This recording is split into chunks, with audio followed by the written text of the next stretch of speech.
Hayata dair püf noktalar kanalıma hoş geldiniz. Bugün sizlere yeni alınan aloe vera bakımı nasıl olmalı ve yeni aloe veraya yapılmaması gereken bir takım püf noktalardan bahsedeceğim. Yeni aloe vera alırken yapmamız gereken ilk işlem üzerindeki poşeti çıkarmak. Üzerindeki poşeti çıkarıyorum. Ve şimdi aloe veramın yapraklarını kontrol edeceğim. Bakın, aloe vera seçerken dikkat ettiğim noktalardan bir tanesi yapraklarının bu şekilde dik ve içinin jel ile dolu olması. Çünkü marketlere gelen aloe veralarda genelde yapraklarda deformeler olabiliyor, sarı lekeler olabiliyor bir yerlere çarptığı için. Ve kahverengi, bakın yaprağın üzerinde gördüğünüz gibi bu şekilde kahverengi lekeler olabiliyor. Bunlar tamamıyla bir yerleri çarpmasından kaynaklanan lekeler. Bunların çok olmamasına dikkat edin. Üçüncü dikkat ettiğim nokta ise aloe vera'nın tabii ki sağlıklı olması. Özellikle bol yavrulu olması benim için önemli. Çünkü bu şekilde aloe veramızı daha hızlı büyütebiliriz. Yani bir aloe vera'dan birkaç tane aloe vera elde etmiş olacağız. Gördüğünüz gibi bakın birçok yavrusu var. Bu kadar çok yavrunun olması benim için bir avantaj. Çünkü büyüdükçe bunları ayıracağım ve bunlardan da aloe vera çoğaltmış olacağım. Diğer önemli püf nokta ise bakın böyle yapraklarında eğer küçük siyah noktalar varsa bu aloe vera'da bit olduğunu gösterir. O yüzden buna da dikkat etmeniz gerekiyor. Yeni bir aloe vera aldığınız zaman eğer hiç bakma tecrübeniz yoksa bakın üzerindeki böyle bir kullanma kağıdı var. Burada aloe vera'nın hangi koşullarda saklanması gerektiğinden bahsediyor. Bakın, evde yetişen bir aloe vera ve güneş alması gerektiğini söylüyor. Tabii ki direkt güneş ışığını değil ve aynı zamanda oda sıcaklığı çok önemli. Çünkü aloe veralar sıcak yerleri severler. Kesinlikle soğuk koşulları sevmezler. En düşük 12 derece ve 25 dereceye kadar çıkar bu ve az su ile aloe veralarımızı sulamamız gerektiğini burada bize aslında gerekli bilgiler verilmiş. Şimdi aloe veramın bakın gördüğünüz gibi üst toprağını size göstermek istiyorum. Gayet geçirgen, suyu geçirebilen bir toprak seçmişler aloe verada. Bakın görüyorsunuz, bu torflu bir toprak, yani Hindistan cevizi aslında. Hindistan cevizinin kabuğundan oluşmuş bir kokopit toprağı. Ama burada gördüğünüz gibi bakın saksının üst kısmında biraz toprak fazla var. Bu bizim için bir dezavantaj. Çünkü aloe verayı eğer üstten sulayacaksak bu aloe veranın gövdesinin içerisine su girmesine sebep olur. Ve bu da aloe verada hemen gövde ve kök çürümesine neden olur. Böyle eğer marketlerden aloe verayı aldıysak aloe verayı alttan sulamamız gerekiyor. Çünkü marketlerde de fark ettiyseniz aloe veraların altında mutlaka bir dış saksı olur ve onun içerisine su olur. Alttan sulama yapıldığı için gövde kısmına da bu kadar toprak konulmuş. Bizler burada neye dikkat edebiliriz? Bu şekilde toprağın üzerinden alıp ve aloe veramızı sulayabiliriz. Aloe verayı ilk sulaması çok önemlidir. Kesinlikle yeni bir aloe vera aldığınız zaman hemen sulamayın. En az bir hafta geçmesi gerekiyor. Çünkü aloe veranın eve alışma bir süresi vardır. Bulunmuş olduğu ortam sıcaklığı, ısısı değişen aloe verayı yeni getirdiğimiz eve hemen sularsak ve ortam ısısına, ışığına alışmadan aloe verada çürümelere bu sebep olabilir. Jellerin çekilmesine sebep olur. O yüzden lütfen bu hatayı kesinlikle yapmayın. Yeni aldığınız aloe verayı en erken bir hafta sonra sulayın.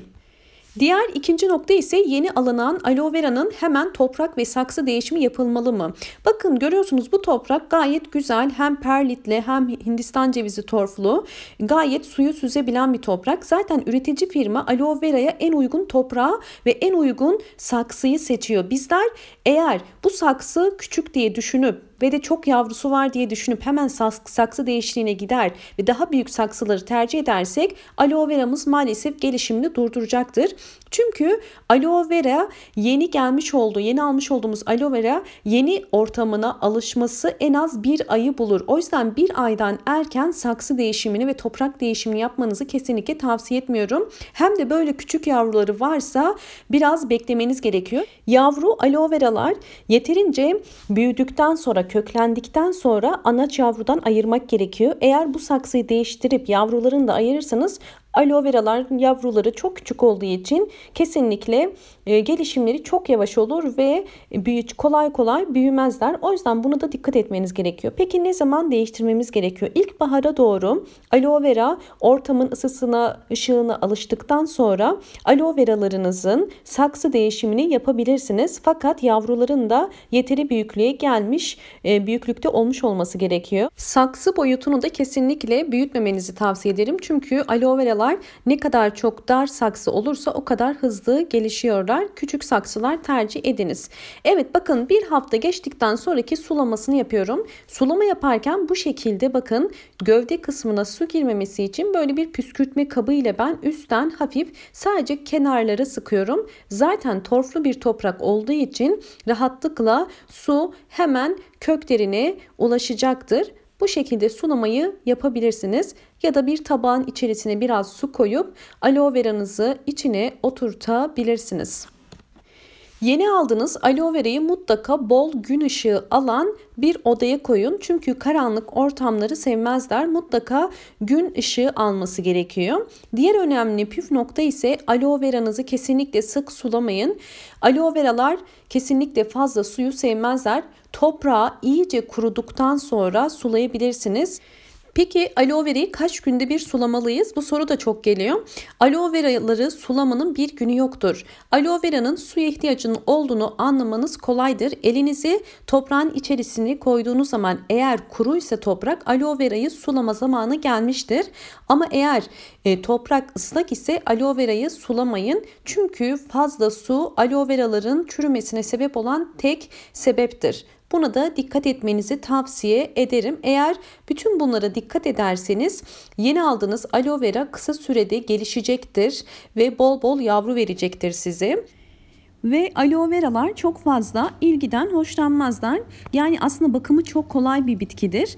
Eğer aloe verayı uygun oda ısısı ve uygun ışık alan bir yere bırakıp haftalarca sulamazsanız, ilgilenmezseniz bile aloe vera çok iyi bir şekilde gelişimini sağlayacaktır. Yani diğer çiçeklere göre aslında çok da üzerine düşüp çok da ilgilenmeye gerek yoktur. Sadece önemli olan aloe veranızı kendi haline bırakmaktır. Dediğim gibi 3 hafta 4 hafta bile su vermezseniz kesinlikle aloe veralar çürümezler. Çünkü aloe veralar zaten suyu sevmedikleri için haftalarca uzun süre evde uygun ısı ve ışıda hayatlarını sürdürebilirler. Bu konuda endişelenmenize gerek yoktur.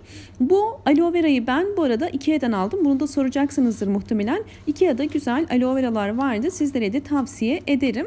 Umarım bu videom sizler için faydalı olmuştur. Sorularınız varsa yorum yapabilirsiniz. Mutlaka dönmeye çalışıyorum sorularınıza elimden geldiğince. Ve bu videomu eğer beğendiyseniz beğen tuşuna basmayı ve kanalıma halen abone değilseniz abone olmayı unutmayın. Ve yeni videolarımdan haberdar olmak için zil sesini açmayı unutmayın. Hoşça kalın, sağlıkla kalın.